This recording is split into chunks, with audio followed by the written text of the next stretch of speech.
طبعا اللي سويت ركبت مود كلاش اوف كلانس في لعبة ماينكرافت. شباب طبعا راح اشرح مودات، راح تلقونه بالوصف، وايضا راح اشرح عليه ورا هذا الفيديو. طبعا تلقونه بالقناة، وراح ايضا راح اخليه بالوصف تلقونه.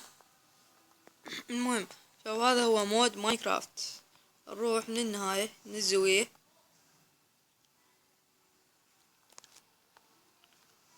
هذا شنو هذا؟ هذا على اساس اسمه اعتقد صندوق الجواهر اعتقد. المهم نجي هنا، هاي عود مال الغنيمة لما تستلم الغنيمة.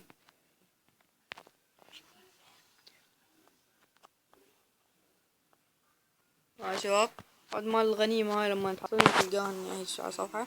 المهم وهاي القنابل، لأن هنا قنابل. هاي القنبلة الكبيرة، هذا اللي وين هذا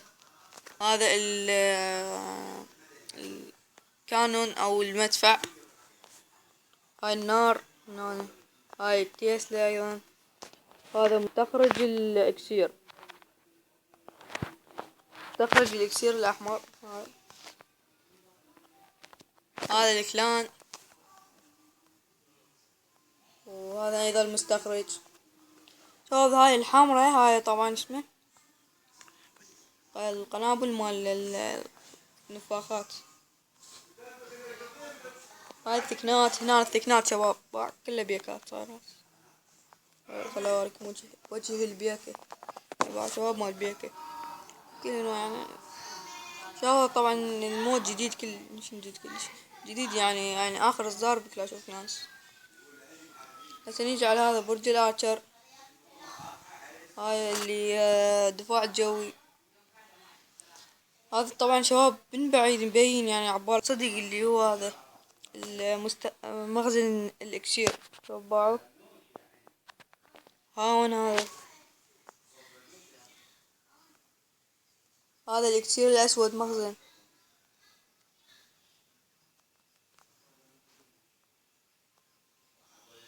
شوف الجدار شوفوه اصفر.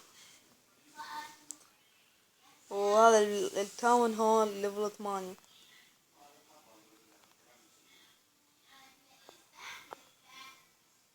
شوف هذا التاون هول بنص القرية ليفل 8. هسه نروح نطب بمنجم الذهب. شوف هذا منجم الذهب شوفوه.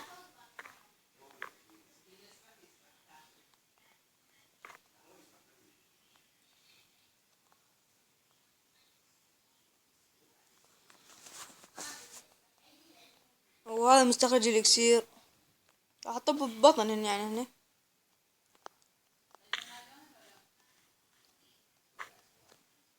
هذا طبعا شباب جاي يشوفونه. راح اطب لكم بالكلان، حنشوف شكو. اعتقد اكو قرويين بالكلان.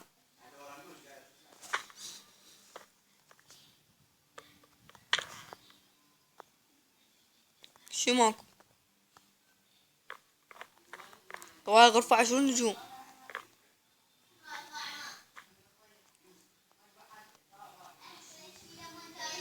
الشباب الكلان يعني صدق مسوينه من الخارج.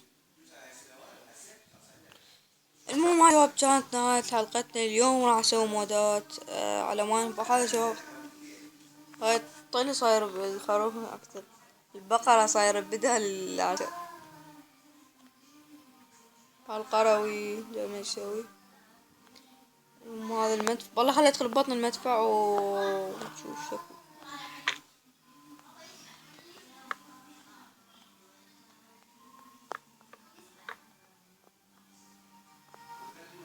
شو ماكو هنا. المهم شباب كانت نهاية حلقتنا لليوم. طبعا لا تنسون لايك والاشتراك. راح اسوي مودات على كلاش رويال، ومودات هواية العاب، وحتى مودات مو الالعاب. المهم واذا تردون تسوون المودات تلقون الرابط بالوصف مال شلون تسوون المودات. واذا ما عندكم الرابط بالوصف راح تلقونه بقناتي. وفي مال